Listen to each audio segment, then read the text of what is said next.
Selamat datang kembali di channel Fan Bola. Laga perdana Timnas Indonesia U23 melawan Timnas Qatar U23 merupakan laga penuh drama dan kontroversi. Bagaimana tidak, pada laga tersebut terlihat jelas beberapa keputusan wasit yang sangat tidak sportif. Dari pelanggaran ringan yang dilakukan pemain Timnas Indonesia yang berujung kartu merah, hingga kurangnya keadilan dari sang pengadil lapangan. Jangan kemana-mana, tetap di channel Fan Bola. Sebelum kita masuk pada pembahasan video kali ini, jangan lupa like dan subscribe ya kawan.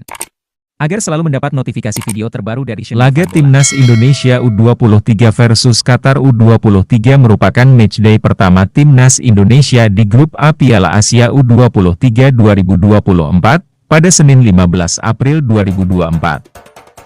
Yang berlangsung di Stadion Jasim bin Hamad pukul 22.30 waktu Indonesia Barat. Timnas Indonesia U23, besutan Shin Tae-yong harus mendapat pil pahit saat laga kontra Qatar di babak pertama Piala Asia U23 2024. Dengan keputusan wasit yang menunjuk titik putih. Pada menit 43, Timnas Indonesia U23 harus diganjar tendangan penalti, buah dari sikut Rizky Ridho yang melanggar pemain Qatar di kotak penalti. Dengan begitu, Timnas Indonesia versus Qatar di babak pertama usai dengan skor 1-0 untuk keunggulan Qatar. Hal menarik terjadi dengan beberapa keputusan kontroversi wasit yang memimpin laga. Ia dianggap selalu menguntungkan Timnas Qatar di Piala Asia. Tercatat sudah 2 kali Timnas Qatar mendapat hadiah penalti di ajang Piala Asia baik U23 maupun senior. Memasuki babak kedua, penampilan wasit asal Tajikistan, yaitu Nasrullah Kabirov dalam memimpin laga Qatar versus Indonesia di laga grup A Piala Asia U23 2024 mendapat sorotan. Nasrullah Kabirov dinilai melakukan sejumlah keputusan yang merugikan Timnas Indonesia, termasuk hadiah penalti untuk Qatar, bahkan hingga diusirnya sang jenderal lapangan Timnas Indonesia, yakni Ivar Jenner pada menit ke-46 usai mendapat kartu kuning kedua.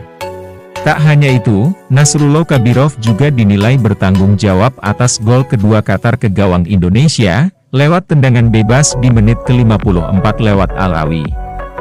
Tendangan bebas diberikan kepada Qatar usai Witan Sulaiman dinilai melakukan pelanggaran karena ia dianggap menjadi penyebab wasit jatuh, saat Witan berebut bola dengan pemain lawan. Alih-alih mengulangi kembali pertandingan, Nasrullah Kabirov justru memberikan hukuman tendangan bebas bagi Indonesia, yang berbuah menjadi gol untuk lawan. Selain itu, pelanggaran keras pemain Qatar U23 atas Witan Sulaiman hanya diganjar kartu kuning. Pada momen tersebut Nasrullah Kabirov sempat mengeluarkan kartu merah, namun direvisi menjadi kartu kuning. Sejumlah keputusan kontroversi ini pun mematik reaksi dari pendukung Timnas Indonesia. Bahkan kepala pelatih Timnas Indonesia U23, yakni Shin Tae-yong ikut di kartu kuning, usai melakukan protes keras terhadap sang wasit kontroversial tersebut. Sebelum kita lanjut, jangan lupa subscribe dan bunyikan lonceng notifikasinya ya teman-teman. Kehilangan satu pemain tak membuat Timnas Indonesia melemah. Serangan kian dilancarkan, namun Timnas Indonesia U23 tak bisa mencetak satu gol pun ke gawang Qatar dan harus rela kalah 2-0 dari sang tuan rumah. Parahnya lagi, pada laga babak kedua kali ini, Timnas Indonesia harus bermain dengan 9 pemain saja. Seusai Ramadan Sananta ikut mendapat kartu merah dari wasit karena dianggap melakukan pelanggaran keras kepada Qatar. Itulah video mengenai laga Timnas Indonesia U23 melawan Timnas Qatar U23, yang diwarnai oleh berbagai kontroversi wasit yang sangat-sangat tidak adil dalam memimpin laga tersebut. Kini Timnas Indonesia U23 mesti berjuang keras di 2 laga sisa babak penyisihan grup saat melawan Timnas Australia, dan Timnas Yordania U23.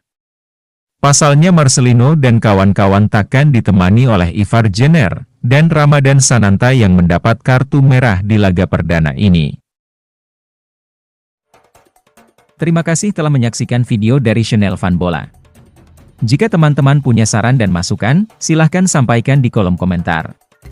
Serta jangan lupa untuk terus mendukung channel ini dengan cara like, comment, share, and subscribe. Sampai jumpa kembali pada video kita berikutnya.